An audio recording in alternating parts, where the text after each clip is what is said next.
Hello friends, કેમ છો? Kautilya લાઈવના online platform ઉપર તમારા સૌનું હાર્દિક સ્વાગત છે.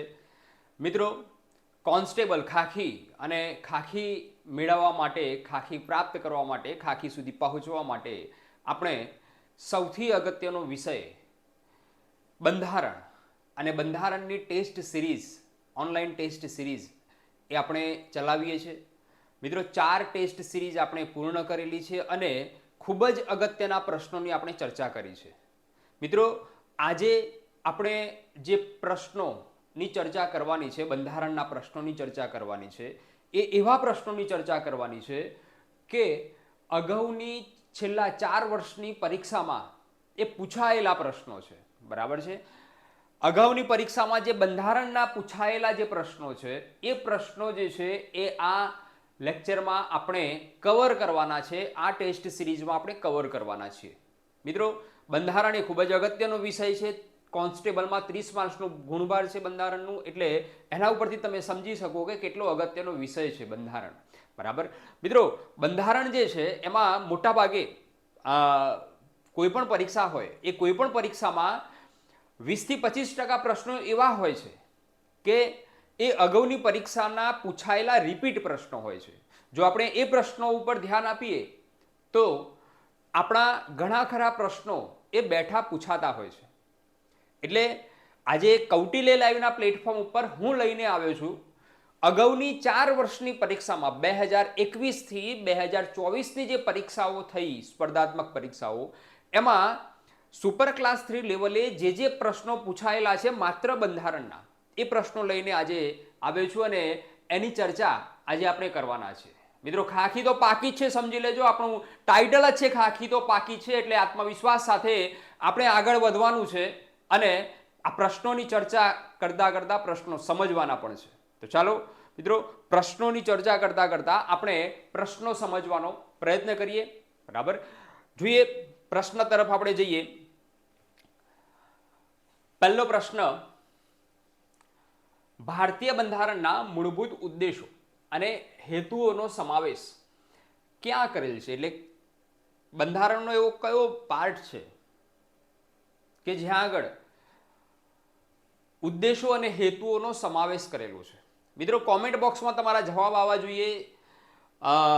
ચેનલ સબસ્ક્રાઇબ પણ કરવાની છે, લાઇક કરવાની છે અને શેર કરવાની છે. આ ખાસ ધ્યાનમાં રાખજો. આવી ટેસ્ટ સિરીઝ એ આવતી રહેવાની છે, અનેક વિષયોની આવવાની છે આવનારા સમયમાં, એટલે ખાસ ચેનલ સબસ્ક્રાઇબ કરજો. નીચે જે સબસ્ક્રાઇબનું બટન આપેલું છે એ બસ સબસ્ક્રાઇબનું બટન દબાવજો અને કોમેન્ટ બોક્સમાં તમારા જવાબ જે છે એ આવવા જોઈએ. ખાસ તો પ્રશ્નો જે છે એની ચર્ચા કરવામાં મજા આવશે. કોમેન્ટ બોક્સમાં જવાબ જે છે એ ખાસ આવવા જોઈએ. તમારા રિવ્યૂ જે છે એ પણ આવકારીએ છીએ, કેવા પ્રશ્નો લાગ્યા, અને આ ટેસ્ટ સિરીઝ જે છે એ બાબતે તમારા રિવ્યૂ જે છે એ પણ આપજો. મિત્રો, જો ભારતીય બંધારણના મૂળભૂત ઉદ્દેશો અને હેતુઓનો સમાવેશ ક્યાં કરેલ છે? ભાગ 1, ભાગ 2, આમુખમાં કે અનુસૂચિમાં? શું જવાબ આવશે આનો? હેતુઓ, ઉદ્દેશો અને હેતુઓની વાત છે અહીંયા. ઉદ્દેશો અને હેતુઓ. ઉદ્દેશો એટલે કયા?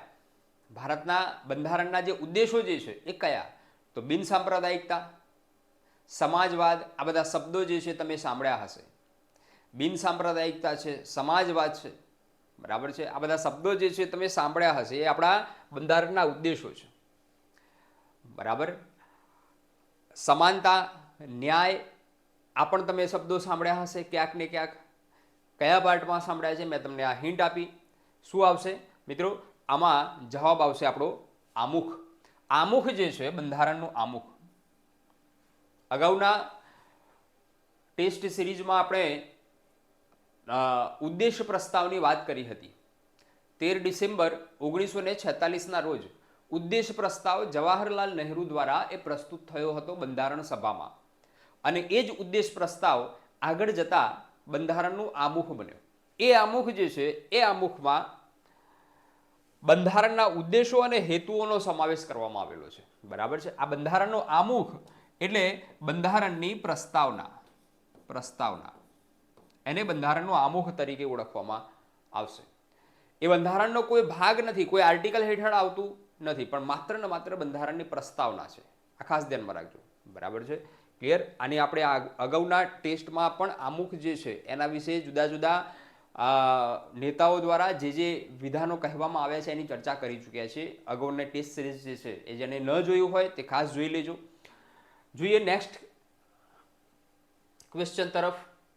નિયંત્રક અને મહાલેખા પરીક્ષક. અહીંયા ખાસ ધ્યાનમાં રાખવાની વાત એ છે મિત્રો કે ઘણી વખતે આપણે અંગ્રેજી વર્ડ વાંચેલા હોય છે. કમ્પ્ટ્રોલર એન્ડ ઓડિટર જનરલ એ અંગ્રેજી વર્ડ વાંચેલા હોય છે અને આપણા મગજમાં એ અંગ્રેજી જે શબ્દો છે એ જ સ્થિર થઈ ગયેલા હોય છે. પણ ઘણી વખતે નીચે ગુજરાતી શબ્દ જે છે એ પણ યાદ રાખવું જરૂરી છે, અથવા તો ગુજરાતી વાંચ્યું હોય તો અંગ્રેજી યાદ રાખવું પણ જરૂરી છે, કેમ કે પરીક્ષામાં ઘણી વખતે ગુજરાતી અથવા અંગ્રેજી પૂછાઈ જાય તો આપણને ખબર હોવી જોઈએ કે અહીંયા નિયંત્રક મહાલેખા પરીક્ષક એટલે શું પહેલા લો. બરાબર છે? ફરજો અને સત્તાઓની જોગવાઈ, તેની ફરજો અને સત્તાઓની જોગવાઈ જે છે બંધારણની કઈ કલમમાં કરેલી છે? બરાબર છે મિત્રો, ખાસ ધ્યાનમાં રાખજો. CAG એની વાત કરવામાં આવેલી છે. કમ્પ્ટ્રોલર એન્ડ ઓડિટર જનરલ એ CAG જે છે એ 148 મુજબ એ CAG નું પદ આવે છે. આપણે અગાઉના ટેસ્ટમાં આ પણ આવી ગયેલું છે. બરાબર. હવે એની ફરજો અને સત્તાઓની જોગવાઈ જે છે એ કઈ કલમમાં કરવામાં આવેલી છે? ખાસ ધ્યાનમાં રાખજો મિત્રો, 148 મુજબ CAG નું પદ છે. બરાબર છે?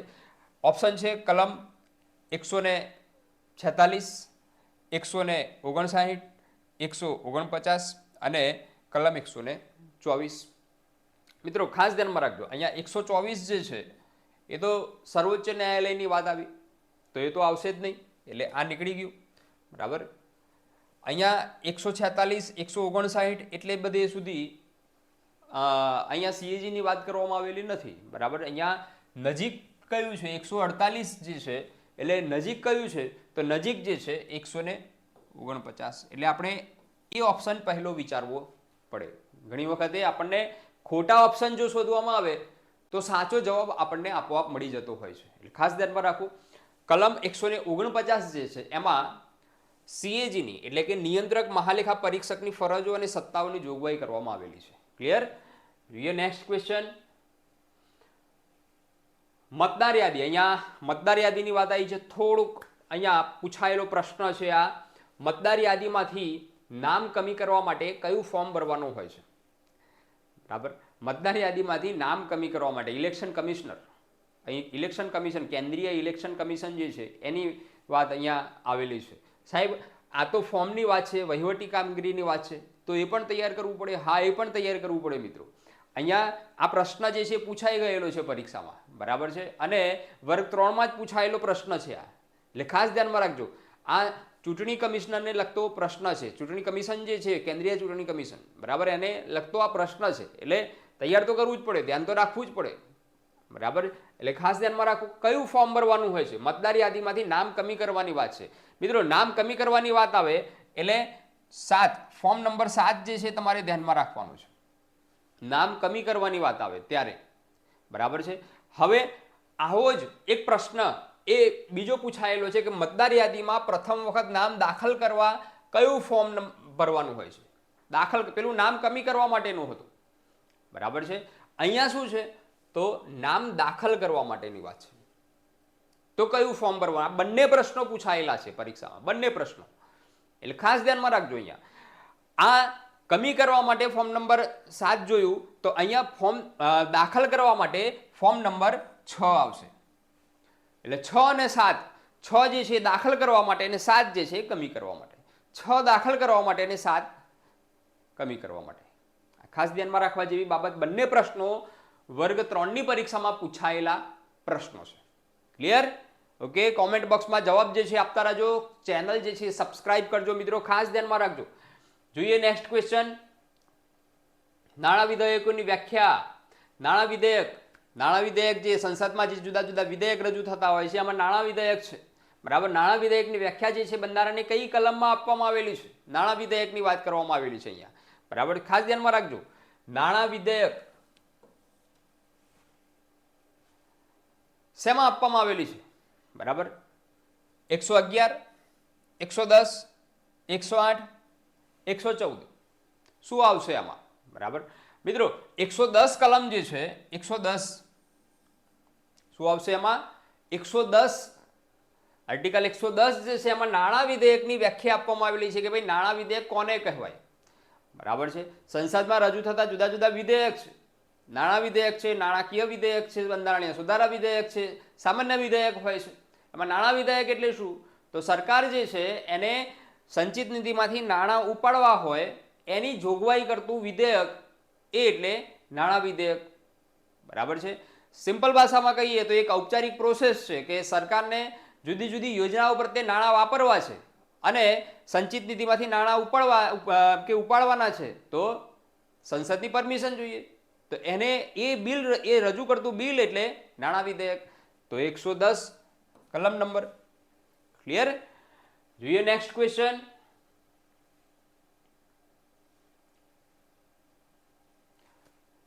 એક જ ગુના માટે કોઈ પણ વ્યક્તિ ઉપર એકથી વધુ વાર કામ ચલાવીને તેને શિક્ષા કરી શકાશે નહીં તેવી જોગવાઈ બંધારણના કયા આર્ટિકલમાં છે? એક જ ગુના માટે કોઈ પણ વ્યક્તિ ઉપર એકથી વધુ વાર કામ ચલાવીને બરાબર તેને શિક્ષા કરી શકાશે નહીં. બરાબર, કામ ચલાવીને અથવા તો એના ઉપર કેસ ચલાવીને બરાબર એ જોગવાઈ બંધારણના કયા અનુચ્છેદમાં છે? બરાબર, એકથી વધુ વાર કેસ ના ચલાવી શકાય એક જ ગુના ઉપર. બરાબર, હવે અહીંયા ખાસ ધ્યાનમાં રાખજો, અહીંયા શું છે? આ 18, 16, 14, 20.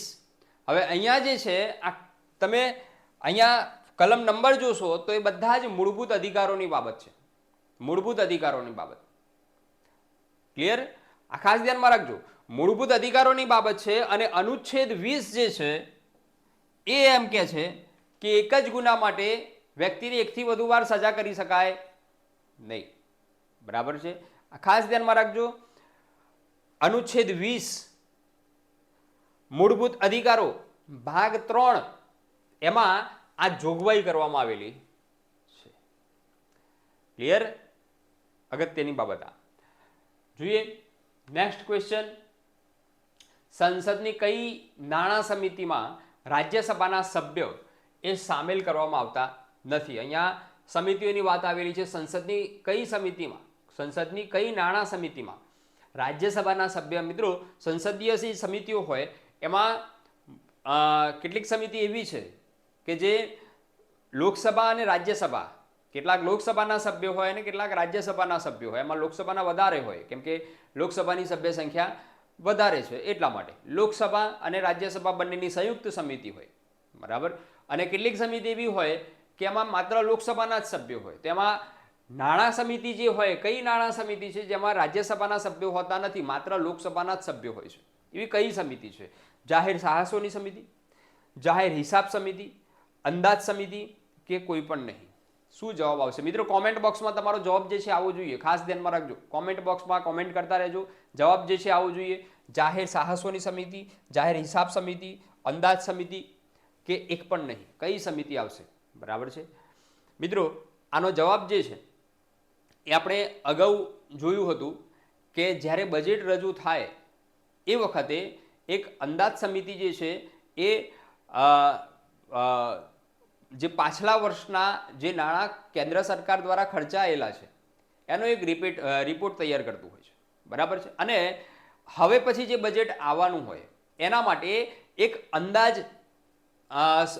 સમિતિ જે છે એ અંદાજ નક્કી કરતું હોય છે, એને અંદાજ કહેવાય. બરાબર છે કે ભાઈ હવે સરકારને આવતા વર્ષે નાણાં ખર્ચવા માટે આટલા આટલા નાણાંની જરૂર પડશે અને આટલી આટલી જગ્યાએ નાણાં ખર્ચવાની જરૂર પડશે.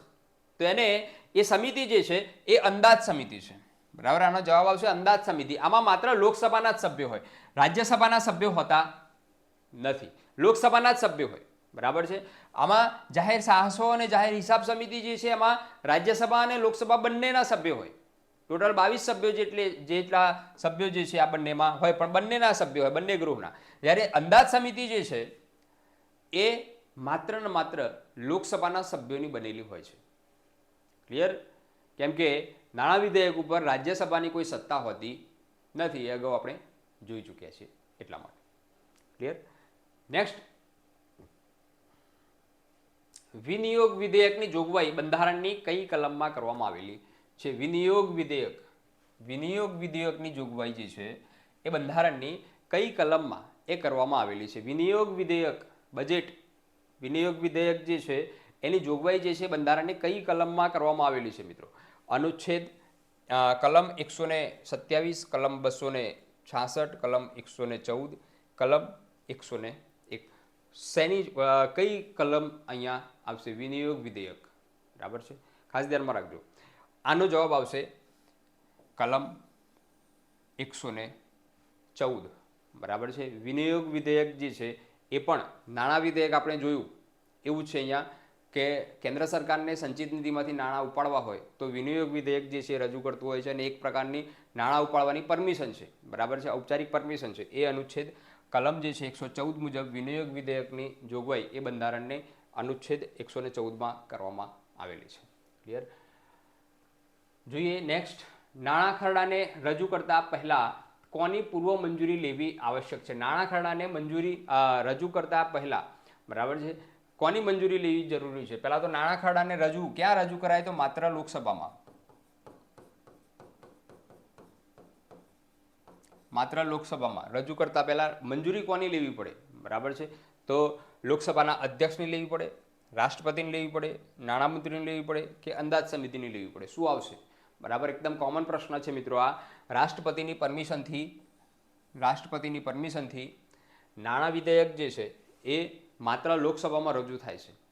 વિધેયક નાણાં વિધેયક છે કે નહીં તે નક્કી કોણ કરશે? તો લોકસભાનો અધ્યક્ષ કરશે. વિધેયક નાણાં વિધેયક છે કે નહીં તે નક્કી કરવાની સત્તા લોકસભાના અધ્યક્ષની છે. ત્યાર પછી રાષ્ટ્રપતિની પરમિશન મળ્યા પછી એ માત્ર લોકસભામાં રજૂ થાય છે. કોના દ્વારા રજૂ થાય છે? તો એ નાણામંત્રી દ્વારા રજૂ થાય છે. ક્લિયર? આ ધ્યાનમાં રાખજો. 10. ભારતના રાષ્ટ્રધ્વજમાં સ્થાન પામેલ 24 આરાવાળું ધર્મચક્ર કયા સ્તંભ પરથી શિલ્પ આકૃતિમાંથી લેવામાં આવેલ છે? એકદમ કોમન પ્રશ્ન છે, અનેકવાર પરીક્ષામાં પૂછાઈ ગયેલો આ પ્રશ્ન છે. શું આવશે? સારનાથનો સ્તંભ, સાંચીનો સ્તંભ, નંદગઢનો સ્તંભ કે બુદ્ધ ગયાનો સ્તંભ? બરાબર છે, એકદમ કોમન પ્રશ્ન છે કે 24 આરાવાળું જે ધર્મચક્ર છે જેને અશોક ચક્ર તરીકે ઓળખીએ છીએ, બરાબર, એ સારનાથના સ્તંભનો એક ભાગ છે. સારનાથનો જે અશોકનો સ્તંભ છે, સારનાથ વારાણસીની બાજુમાં ઉત્તર પ્રદેશ, બરાબર છે, ત્યાંનો આ સ્તંભ છે અશોક સ્તંભ. ક્લિયર? ત્યાર પછી જોઈએ નેક્સ્ટ ક્વેશ્ચન. ભારતના લોકસભાના વર્તમાન સ્પીકર, ખૂબ જ અગત્યની વાત, ભારતના લોકસભાના વર્તમાન સ્પીકર જે છે એ કયા રાજ્યના સાંસદ છે? સાંસદ કયા રાજ્યના સાંસદ છે? કયા રાજ્યમાંથી આવે છે ચૂંટાઈને? અત્યારે હાલમાં વર્તમાન લોકસભાના સ્પીકર, પહેલા તો વર્તમાન લોકસભાના સ્પીકર કોણ છે? તો ઓમ બિરલા એ વર્તમાન હાલના લોકસભાના સ્પીકર છે. બરાબર છે, એ કયા રાજ્યમાંથી ચૂંટાઈને આવે છે? કયા રાજ્યમાંથી સાંસદ તરીકે ચૂંટાયેલા છે? બરાબર છે, મધ્યપ્રદેશ, હિમાચલ પ્રદેશ, રાજસ્થાન કે હરિયાણા? ઓમ બિરલા જે છે એ લોકસભાના અત્યારે હાલના લોકસભાના સ્પીકર છે અને બીજી વખત લોકસભામાં ના સ્પીકર બન્યા છે, સતત બીજી વખત. આ ખાસ ધ્યાનમાં રાખજો. બરાબર, પાછલી લોકસભામાં પણ એ સ્પીકર હતા અને અત્યારે હાલ પણ એ સ્પીકર છે.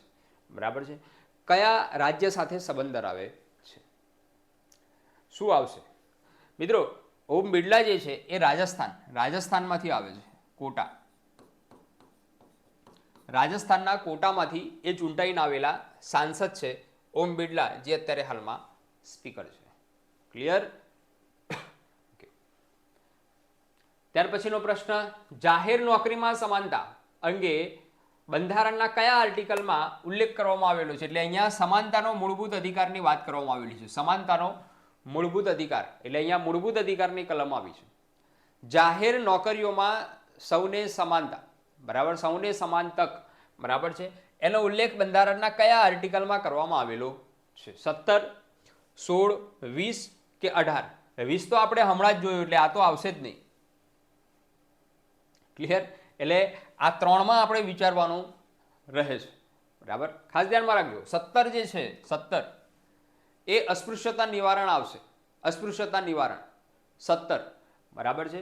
અને 18 જે છે એ જાહેર ઇલકાબો જે છે એ નાબૂદ કરવા, સૈન્ય સિવાય, સૈન્ય અને શૈક્ષણિક પદવીઓ સિવાયના ઇલકાબો જે છે એ નાબૂદ કરવા, એની વાત 18માં કરવામાં આવેલી છે. રહ્યું કયું? તો 16, બરાબર. તો જવાબ શું આવશે? 16 જે છે એ જવાબ આવશે. જાહેર નોકરીની બાબતમાં સમાનતા, સમાનતાનો અધિકાર. ક્લિયર? નીતિ આયોગ, નીતિ આયોગનો પ્રશ્ન આવ્યો છે. આપણે અગાઉના ટેસ્ટમાં પણ આ પ્રશ્ન આવી ચૂક્યો છે નીતિ આયોગનો, ખાસ ધ્યાનમાં રાખજો. નીતિ આયોગ એ શું છે? બરાબર, નીતિ આયોગ અર્ધ ન્યાયિક સંસ્થા છે, વૈધાનિક સંસ્થા છે, બિન સંવિધાનિક સંસ્થા છે કે કાનૂની સંસ્થા છે? શું આવશે આમાંથી? કોમેન્ટ બોક્સમાં કોમેન્ટ કરતા રહેજો મિત્રો. જવાબ આવવો જોઈએ તમારો. અર્ધ ન્યાયિક સંસ્થા છે, સંવિધાનિક સંસ્થા છે, બિન સંવિધાનિક સંસ્થા છે કે કાનૂની સંસ્થા છે? શું આવશે? બરાબર, NITI Aayog, national institute of transforming India. NITI Aayog એની સ્થાપના જે છે 2015માં કરવામાં આવી હતી. 2015માં એની સ્થાપના કરવામાં આવેલી હતી નીતિ આયોગની, ખાસ ધ્યાનમાં રાખજો. એના અધ્યક્ષ જે છે એ વડાપ્રધાન એના અધ્યક્ષ હોય છે નીતિ આયોગના, બરાબર છે. અને આ નીતિ આયોગ જે છે એ આયોજન પંચની જગ્યાએ નીતિ આયોગ, આયોજન પંચ બંધ કર્યું અને નીતિ આયોગ જે છે ચાલુ કરવામાં આવેલું છે. એનું ફોર્મેટ, નીતિ આયોગનું ફોર્મેટ જે છે આ પ્રમાણેનું છે, આયોજન પંચ, બરાબર છે. નીતિ આયોગ જે છે કેવી સંસ્થા છે? તો આયોજન પંચ કેવી સંસ્થા હતી? તો ભાઈ બિન સંવિધાનિક સંસ્થા હતી. તો એ જ છે અહીંયા, બરાબર. નીતિ આયોગ શું આવશે? તો બિન સંવિધાનિક સંસ્થા છે, બરાબર છે. નીતિ આયોગ શું કરશે? તો નીતિ આયોગ જે છે એ ભારત સરકારનું મુખ્ય થિંક ટેન્ક છે નીતિ આયોગ. અને એ સરકાર, ભારત સરકાર જે છે એમાં વડાપ્રધાન એના અધ્યક્ષ હોય છે.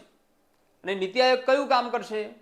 તો દેશ માટે યોજનાઓ ઘડવાનું કામ એ નીતિ આયોગ કરશે, બરાબર છે. લાંબા ગાળાની યોજનાઓ ઘડવાનું કામ જે છે એ નીતિ આયોગ કરતું હોય છે. અને દેશ, રાજ્યના તમામ મુખ્યમંત્રી જે છે એના સભ્ય હોય છે, બરાબર. આ ધ્યાનમાં રાખજો. બિન સંવિધાનિક સંસ્થા છે, સંવિધાનમાં આનું સ્થાન નથી, પણ બિન સંવિધાનિક સંસ્થા, એટલે જવાબ શું આવશે? નીતિ આયોગ એ બિન સંવિધાનિક સંસ્થા છે. ક્લિયર? નેક્સ્ટ, નીચેના વાક્યો ચકાસો. આવા પ્રશ્નો લાંબા પૂછાતા હોય છે અને આપણો સમય જે છે બગડતો હોય છે એવું લાગે છે, પરંતુ જ્યારે આ વાક્યો જે છે, જ્યારે એકદમ કોન્સન્ટ્રેશન સાથે વ્યવસ્થિત મગજ સ્થિર રાખીને વાંચવામાં આવે છે, સમજણપૂર્વક વાંચવામાં આવે છે, તો એક જ વખત વાંચીને એનો જવાબ ખબર પડે તેવી પ્રેક્ટિસ કરવી જોઈએ મિત્રો. ખાસ ધ્યાનમાં રાખજો. હવે અહીંયા નીચેના વાક્યો ચકાસો. ચકાસો એટલે શું કરવાનું છે? તો સાચા છે કે ખોટા છે તે ચકાસવાના છે. હવે અહીંયા ઓપ્શન જોઈ લેવાના. પહેલા શું જોવાનું? તો સાચા લખેલું છે, બરાબર છે. એટલે આપણે સાચા જોવાનું, ખોટા ને બાદ કરી દેવાના, સાચા જોવાનો પ્રયત્ન કરવાનો. શું છે અહીંયા? તો બંધારણ, ભારતના બંધારણની 3જી અનુસૂચિમાં, અહીંયા અનુસૂચિની જ વાત કરવામાં આવેલી છે, અનુસૂચિ ઉપર કોન્સન્ટ્રેટ થાવ તમે. 3જી અનુસૂચિમાં શપથો અને આજ્ઞાઓના નમૂનાઓ આપેલ છે. શું આ સાચું છે? તો કે હા ભાઈ સાચું છે, તરત જ સાચું લાગે તો સાચું કરો. ભારતના બંધારણની 4થી અનુસૂચિમાં રાજ્યસભાની બેઠકોની ફાળવણીની બાબતની જોગવાઈ કરવામાં આવેલી છે. શું આ સાચું છે? જો સાચું હોય તો સાચું કરો, ખોટું હોય તો ખોટું કરો. તો હા, આ સાચું છે. 4થી અનુસૂચિમાં રાજ્યસભાની બેઠકોની ફાળવણી કરવામાં આવેલી છે, બરાબર. ભારતના બંધારણની 7મી અનુસૂચિમાં, 7મી અનુસૂચિની વાત છે, એમાં સંઘ યાદી, રાજ્ય યાદી અને સમવર્તી એટલે કે સંયુક્ત યાદીનો સમાવેશ થાય છે. શું આ સાચું છે? તો હા, આ સાચું છે. ભારતના બંધારણની 8મી અનુસૂચિમાં ભાષાઓનો ની બાબતનો ઉલ્લેખ કરવામાં આવેલો છે. ભાષાઓ છે, બરાબર. બંધારણ માન્ય ભાષાઓ એનો ઉલ્લેખ છે 8મી અનુસૂચિમાં. ભાષા અંગેની જોગવાઈ કરવામાં આવેલી છે. તો આ સાચું છે? તો હા, સાચું છે 8મી અનુસૂચિમાં, બરાબર. આ તો બધા સાચા થયા. તો અહીંયા ઓપ્શન કયો છે બધા સાચામાં? 1, 3 અને 4 સાચા છે. 1, 2, 3 અને 4 તમામ સાચા છે. તો જવાબ શું આવશે? 1, 2, 3 અને 4 તમામ વિધાનો જે છે એ સાચા છે. અનુસૂચિ બાબતનો આ પ્રશ્ન. ખાસ મિત્રો, બંધારણના પાર્ટ એટલે કે ભાગ અને 12 અનુસૂચિ આટલું તો તૈયાર કરી જ દેવાનું છે, બરાબર. બીજું આમુખ, આમુખ જે છે એ અને બંધારણના સ્ત્રોત, આ કોમનલી પ્રશ્નો પૂછાતા હોય છે આમાંથી, અને 2 થી 3 પ્રશ્નો એ નક્કી અને નક્કી જ હોય છે. આપણને ખબર છે કે આમાંથી પ્રશ્નો પૂછાવાના નક્કી જ છે, તો એને એવી રીતે તૈયાર કરી દો કે રાત્રે ઊંઘમાંથી ઉઠાડીને કોઈ પૂછે કે 8મી અનુસૂચિમાં શું છે ભાઈ, તો ઊંઘમાં પણ જવાબ આવે કે ભાષાઓ અંગેની બાબતો. ખાસ ધ્યાનમાં રાખજો, અગત્યની બાબત છે, પૂછાવાનું નક્કી છે, તો તૈયાર શા માટે ન કરવું? શા માટે આપણા માર્ક્સ જે છે જવા દેવા બંધારણમાંથી? એટલે ખાસ કેટલાક પ્રશ્નો જે છે એના પ્રશ્નના સ્ત્રોત જે છે નક્કી જ હોય છે, એટલે ખાસ તૈયાર કરી દો. ઓકે, નેક્સ્ટ ક્વેશ્ચન, ભારતીય બંધારણના કયા ભાગમાં મૂળભૂત ફરજોનો સમાવેશ કરવામાં આવ્યો? મૂળભૂત ફરજોનો સમાવેશ કરવામાં આવ્યો છે કયા ભાગમાં? એકદમ ઈઝી પ્રશ્ન, મૂળભૂત ફરજોનો સમાવેશ, બરાબર છે. ભાગ 5, ભાગ 3, ભાગ 4 કે 4ક? બરાબર. ભાગ 5 જે છે એમાં કેન્દ્રીય બાબતોનો સમાવેશ કરવામાં આવેલો છે, એટલે કે સંઘીય વહીવટીતંત્ર, એ ભાગ 5માં આવશે. ભાગ 3માં તો શું આવશે? તો મૂળભૂત અધિકારો આવશે. ભાગ 4માં શું આવશે? તો રાજનીતિના માર્ગદર્શક સિદ્ધાંતો આવશે. અને 4ક જે પાછળથી ઉમેરવામાં આવેલો છે, બરાબર, તો એમાં મૂળભૂત ફરજો આવે છે. તો મૂળભૂત ફરજો જે છે એ શેમાં આવશે? તો ભાગ 4ક જે છે એમાં મૂળભૂત ફરજોનો સમાવેશ કરવામાં આવેલો છે. ક્લિયર? જોઈએ નેક્સ્ટ ક્વેશ્ચન, સંસદ સત્રના સંદર્ભમાં વપરાતો શબ્દ સાઇન્ડિક નો અર્થ શું થાય છે? સાઇન્ડિકનો અર્થ શું થાય છે? આવો એક અગાઉના ટેસ્ટમાં આપણા વિડીયોમાં આવી ચૂક્યો છે, ખાસ ધ્યાનમાં રાખજો. સાઇન્ડિકનો અર્થ શું થાય? બરાબર, સત્ર વિસર્જન, અચોક્કસ મુદત માટે સત્ર મોકૂફી, સત્ર સમાપ્તિ કે સત્ર બોલાવવું? બરાબર છે. શું અર્થ થાય છે સાઇન્ડિકનો? બરાબર મિત્રો, આ સાઇન્ડિકનો અર્થ એવો થાય છે કે જ્યારે ધાંધલ ધમાલ અથવા તો કોઈ એવી બાબત ઉદ્ભવે કે સત્ર જે છે એ શાંતિથી, એની કાર્યવાહી જે છે શાંતિથી ચાલી શકે એમ ન હોય, ત્યારે લોકસભાના અધ્યક્ષ અથવા તો રાજ્યસભાના સભાપતિ અચોક્કસ મુદત સુધી એ સત્ર જે છે સ્થગિત રાખે છે, એને કહેવાય છે સાઇન્ડિક. બરાબર છે. એટલે જવાબ શું આવશે? તો અચોક્કસ મુદત માટે સત્ર મોકૂફી. એની ચોક્કસ મુદત હોતી નથી, અચોક્કસ મુદત માટે સત્ર જે છે મોકૂફીની ઘોષણા જે છે કરતા હોય છે, એને કહેવાય છે સાઇન્ડિક. આ શબ્દ ખાસ ધ્યાનમાં રાખવો. ક્લિયર? પૂછાયેલો આ પ્રશ્ન. નેક્સ્ટ જોઈએ, નીચે આપેલ જોગવાઈ ભારતના સંવિધાનના કયા અનુચ્છેદમાં કરવામાં આવેલી છે? નીચે આપે આ જોગવાઈ છે. ફરીથી પાછો એક વિધાનવાળો પ્રશ્ન પૂછાયો છે અહીંયા. કયા અનુચ્છેદમાં જોગવાઈ કરવામાં આવેલી છે એ જોવાનું છે. શું છે જોગવાઈ? તો રાષ્ટ્રપતિ શ્રી અથવા તો કોઈ રાજ્યના રાજ્યપાલ શ્રી પોતાના હોદ્દા પર સત્તા વાપરે અને ફરજો અદા કરે એ માટે, અથવા તો તે સત્તા વાપરતા અને ફરજો અદા કરતા તેમને કરેલા અથવા તો કરવાનું અભિપ્રેરિત હોય કોઈ કાર્ય માટે કોઈ પણ ન્યાયાલયને એ જવાબદાર ગણાતા નથી. એટલે કે શોર્ટમાં રાષ્ટ્રપતિ અને રાજ્યના રાજ્યપાલ એ પોતાના હોદ્દા પર રહીને જે કરેલા કાર્યો છે એ કાર્યો બાબતે એ કોઈ પણ ન્યાયાલયને જવાબદાર ગણાતા નથી. આવી જોગવાઈ જે છે બંધારણના કયા અનુચ્છેદમાં કરવામાં આવેલી છે? તો એ ઓપ્શન છે સંવિધાનમાં આવી કોઈ જોગવાઈ જ નથી. બી ઓપ્શન છે અનુચ્છેદ 361, સી ઓપ્શન છે અનુચ્છેદ 362 અને અનુચ્છેદ 363. મિત્રો શું આવશે જવાબ? તમારું કોમેન્ટ બોક્સમાં આવવો જોઈએ. જવાબ આવવો જોઈએ કોમેન્ટ બોક્સમાં. શું જવાબ આવશે આનો? આવી કોઈ જોગવાઈ જ નથી. અનુચ્છેદ 361, અનુચ્છેદ 362, અનુચ્છેદ 363. શું જવાબ આવશે મિત્રો? ખાસ ખૂબ જ અગત્યનો પ્રશ્ન, પૂછાયેલો પ્રશ્ન. બરાબર મિત્રો, આમાં રાષ્ટ્રપ્રમુખ અને રાજ્યના જે રાજ્યપાલ હોય તેને સુરક્ષાને લગતી જે જોગવાઈ છે એ 361માં છે. ખાસ ધ્યાનમાં રાખજો, એની સુરક્ષાને લગતી જોગવાઈ છે કે હોદ્દા પર રહીને એને જે કાર્યો કરેલા હોય એ કાર્યોને ન્યાયાલયમાં પડકારી શકાય નહીં ભાઈ, એને સુરક્ષા આપવામાં આવેલી છે અનુચ્છેદ 361 મુજબ. ક્લિયર? એટલે જવાબ આવશે અનુચ્છેદ 361. ત્યાર પછી જોઈએ ગુજરાત રાજ્ય સહકારી કાઉન્સિલમાં ગુજરાત રાજ્ય સહકારી કાઉન્સિલની વાત કરવામાં આવેલી છે અહીંયા. સહકારી કાઉન્સિલ એટલે કે સરકારી સાહસો, બરાબર. ગુજરાત વિધાનસભાના સભ્યોમાંથી કેટલા સભ્યો ચૂંટાવાના રહે છે, એટલે કે સહકારી કાઉન્સિલ હોય તો એના સભ્યો હોય તો એમાંથી કેટલાક સભ્યો જે છે ગુજરાત વિધાનસભામાંથી ચૂંટાઈને જાય છે. તે કેટલા સભ્યો ચૂંટાઈને જાય છે આવો પ્રશ્ન પણ પૂછાયેલો છે, ધ્યાનમાં રાખજો મિત્રો, બરાબર છે.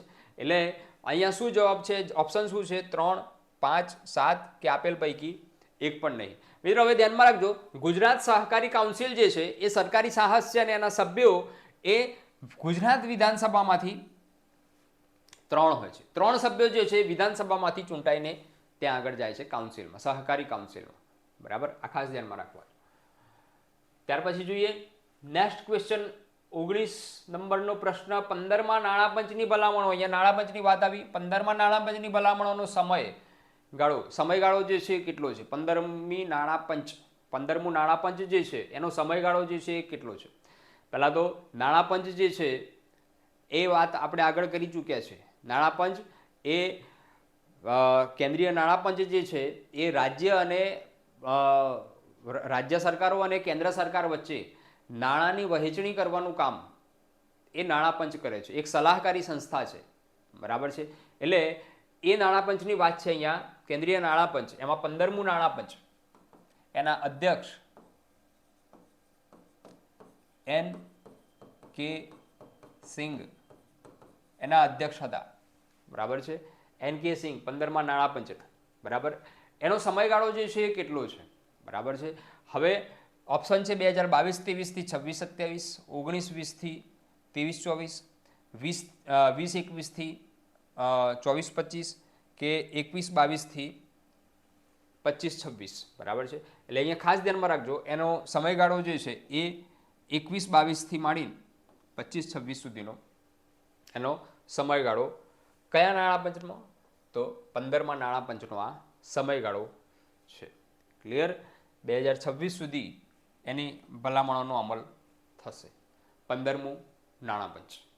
ઓકે, જોઈએ ભારતના રાષ્ટ્રધ્વજની પહોળાઈ અને લંબાઈનો ગુણોત્તર એ કેટલો હોય છે? ખૂબ જ કોમન પ્રશ્ન છે આ, બરાબર. અનેક વખત પરીક્ષામાં પૂછાઈ ગયેલો પ્રશ્ન છે, બરાબર. તમને બધાને આનો જવાબ ખબર હશે. 3:5, 2:3, 2:4 કે 3:4. શું જવાબ આવશે મિત્રો? ખૂબ જ કોમન પ્રશ્ન, 2:3, બરાબર છે.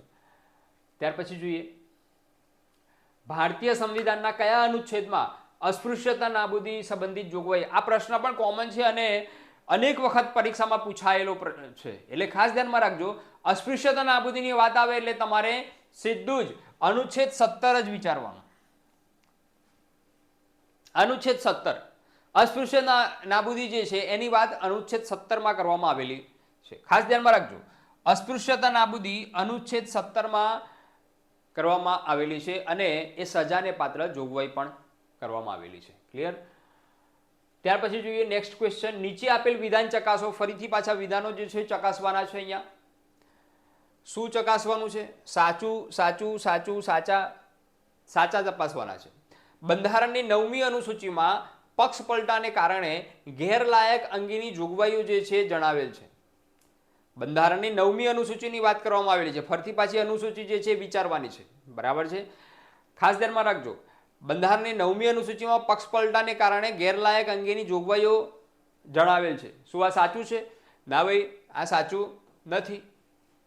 પક્ષ પલટાની જોગવાઈઓ તો અનુસૂચિ 10માં આપેલી છે.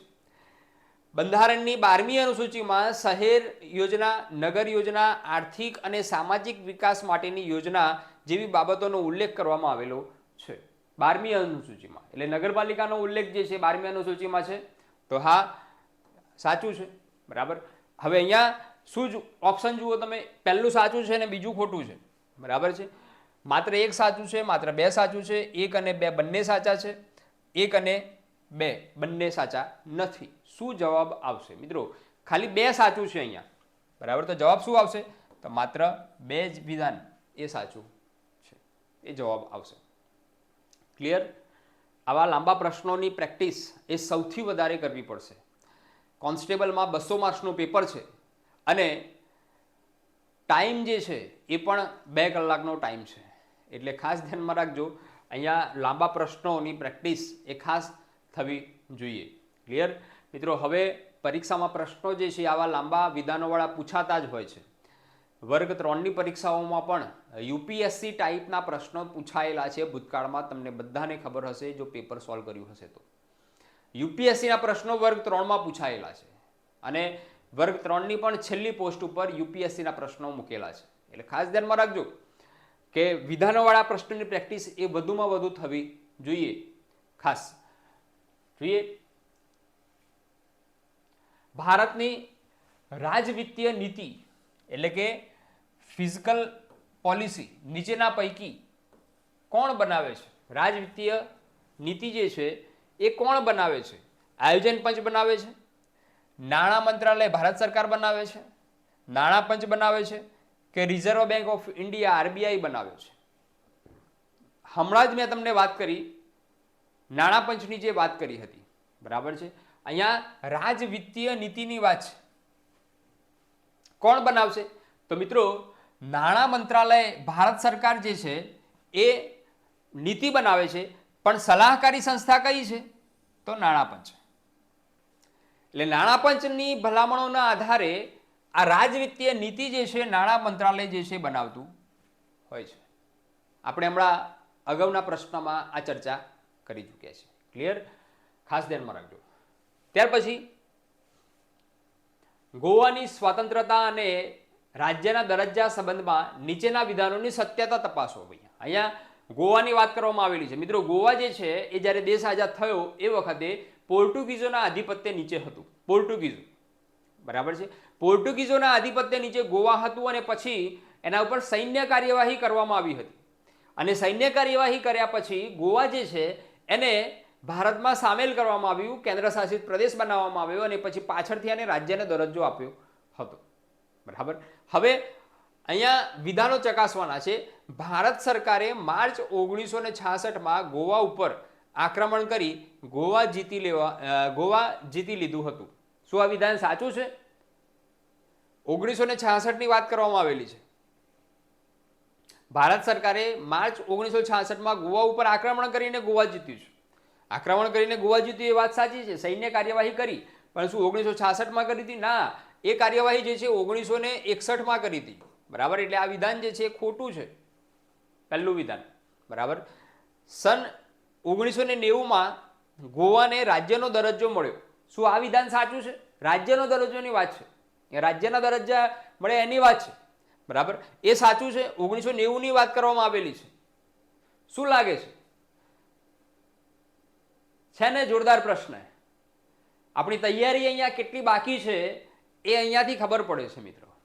એટલા માટે જ વધુમાં વધુ ટેસ્ટ સિરીઝ જે છે જ્યારે સોલ્વ કરવામાં આવે ત્યારે આપણને ખબર પડે છે કે આપણે કેટલે સુધી પહોંચ્યા છે, કયા કયા મુદ્દાઓ ઉપર હજુ પ્રકાશ પાડવાનો બાકી છે એની આપણને ખબર પડે છે. ખાસ ધ્યાનમાં રાખજો મિત્રો. સન 1990માં ગોવાને રાજ્યનો દરજ્જો મળ્યો તો એ સાચું છે? ના, એ ખોટું છે. બરાબર. તો ક્યારે મળ્યો તો સાહેબ? બરાબર. 1930 મે 1987માં ગોવાને રાજ્યનો દરજ્જો મળેલો છે. બરાબર. એટલે આ બંને વિધાનો ખોટા છે, બંને વિધાનો. બરાબર છે. ગોવા જે છે 1987માં 15મું રાજ્ય બન્યું હતું, 15મું રાજ્ય. બરાબર. આ ખાસ ધ્યાનમાં રાખજો. તો અહીંયા શું આવશે? અહીંયા ઓપ્શનમાં 1 અને 2 બંને વિધાન સાચા નથી. વિધાન 1 સાચું છે, વિધાન 2 સાચું નથી. વિધાન 1 અને 2 બંને વિધાન સાચા છે અને 1 સાચું નથી, વિધાન 2 સાચું છે. શું આવશે? તો અહીંયા જવાબ જે છે આ બંને વિધાન ખોટા છે, એટલે જવાબ જે છે એ 1 અને 2 બંને વિધાન સાચા નથી આવશે. ક્લિયર? એટલે આ ગોવાની બાબત ખાસ ધ્યાનમાં રાખજો. બરાબર. નેક્સ્ટ ક્વેશ્ચન જોઈએ. 25મો પ્રશ્ન. આર્થિક આયોજન, ઇકોનોમિક પ્લાનિંગ એ કઈ સૂચિનો વિષય છે? કઈ સૂચિ? આપણી સૂચિ જે છે એ કેન્દ્ર યાદી, રાજ્ય યાદી, સંયુક્ત યાદી અને અવશિષ્ટ વિષયો. બરાબર છે. એટલે કે ત્રણેય યાદીમાં જે ન હોય તે અવશિષ્ટ વિષયોમાં ગણાય. બરાબર છે. અહીંયા વાત કરવામાં આવેલી છે કઈ સૂચિનો વિષય છે?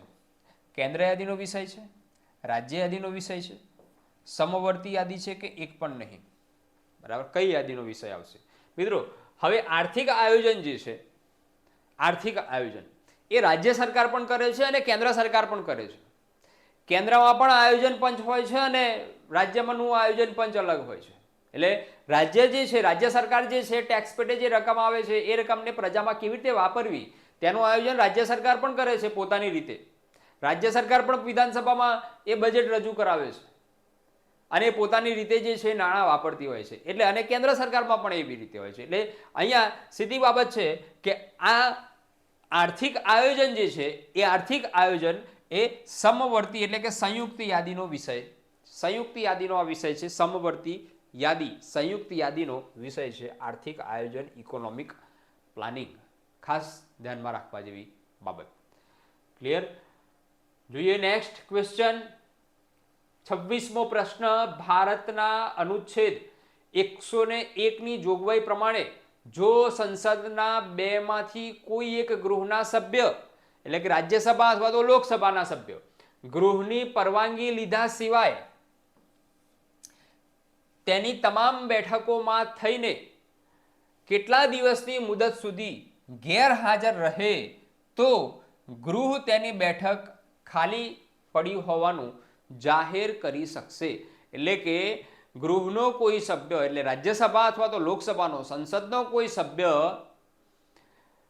જાણ કર્યા સિવાય કેટલા દિવસ સુધી ગેરહાજર રહે તો એની બેઠક ખાલી થયેલી ગણાય.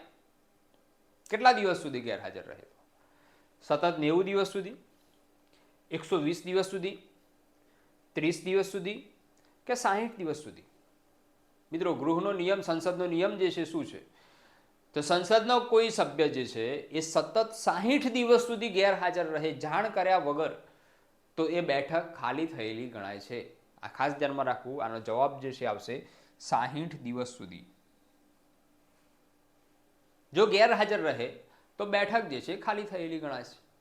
બરાબર છે? અને એના ઉપર ફરીથી ચૂંટણી થાય છે. ક્લિયર? આ ધ્યાનમાં રાખજો. 27મો પ્રશ્ન. ભારતીય સંવિધાનમાં કાયદો અને વ્યવસ્થા સંબંધિત વિષયોનો સમાવેશ એ કઈ યાદીમાં? ફરીથી પાછી યાદીની વાત આવેલી છે. સંયુક્ત યાદી, કેન્દ્ર યાદી, સમવર્તી યાદી. બરાબર છે? શું જવાબ આવશે? કાયદો, સંવિધાનમાં કાયદો અને વ્યવસ્થા સંબંધિત વિષયનો સમાવેશ જે છે, કાયદો અને વ્યવસ્થા સંબંધિત વિષયની વાત છે, કઈ યાદીમાં સમાવેશ થયેલ છે? બરાબર છે? પોલીસ કોન્સ્ટેબલ અને પીએસઆઈને લગતો આ પ્રશ્ન છે. ખાસ ધ્યાનમાં રાખજો. અગત્યની વાત અને પૂછાયેલો પ્રશ્ન. બરાબર? તો એ રાજ્ય યાદીનો વિષય છે. પોલીસ તંત્ર જે આવે છે, કાયદો વ્યવસ્થાની જાળવણી, તો એ રાજ્યનો વિષય છે, નહીં કે કેન્દ્ર યાદીનો. બરાબર છે? રાજ્ય યાદી જે છે એનો વિષય છે. ખાસ ધ્યાનમાં રાખજો. બરાબર છે? કાયદો, રાજ્યમાં કાયદો અને વ્યવસ્થા જળવાઈ રહે તેની જવાબદારી રાજ્ય સરકારની રહેશે. ક્લિયર? ત્યાર પછીનો 28મો પ્રશ્ન. મૂળભૂત હક્કો સાથે અસંગત હોય તેવા અથવા તેમાં ઘટાડો કરતા કાયદા રાજ્ય કરી શકશે નહીં તેવી જોગવાઈ બંધારણના સંવિધાનના કયા અનુચ્છેદમાં કરવામાં આવેલી છે?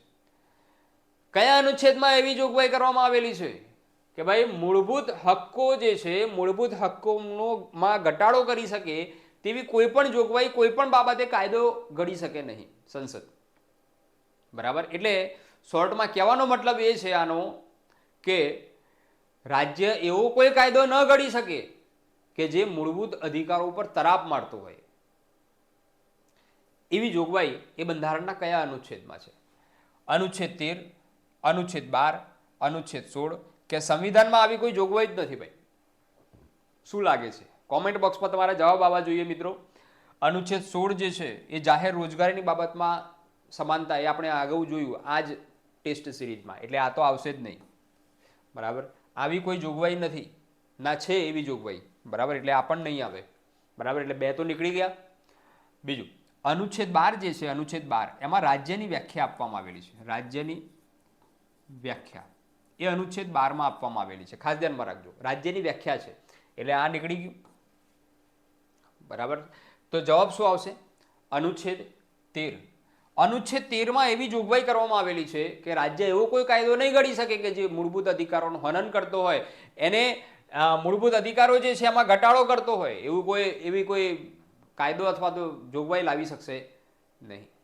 બરાબર, એ કહેવામાં આવેલું છે અનુચ્છેદ 13માં, બરાબર છે.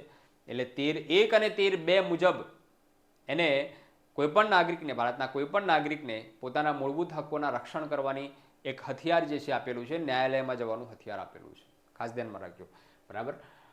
ત્યાર પછી જોઈએ નેક્સ્ટ ક્વેશ્ચન, અનુચ્છેદ 29મો પ્રશ્ન, ભારતના સંવિધાનની ચોથી અનુસૂચિમાં કઈ બાબતોની જોગવાઈ કરવામાં આવેલી છે? અનુસૂચિનો પ્રશ્ન પાછો ફરીથી આવ્યો છે. કઈ જોગવાઈ ચોથી અનુસૂચિમાં કઈ જોગવાઈ કરવામાં આવેલી છે? લોકસભામાંથી બેઠકોની ફાળવણી, વિધાન પરિષદની રચના અને બેઠકોની ફાળવણી, રાજ્યસભાની બેઠકોની ફાળવણી, વિધાનસભાની રચના અને બેઠકોની ફાળવણી. શેની જોગવાઈ કરવામાં આવેલી છે? ચોથી અનુસૂચિની વાત છે. અનુસૂચિ 4, 12 અનુસૂચિ છે ટોટલ, એમાં ચોથી અનુસૂચિની આ વાત કરવામાં આવેલી છે. શું આવશે મિત્રો જવાબ?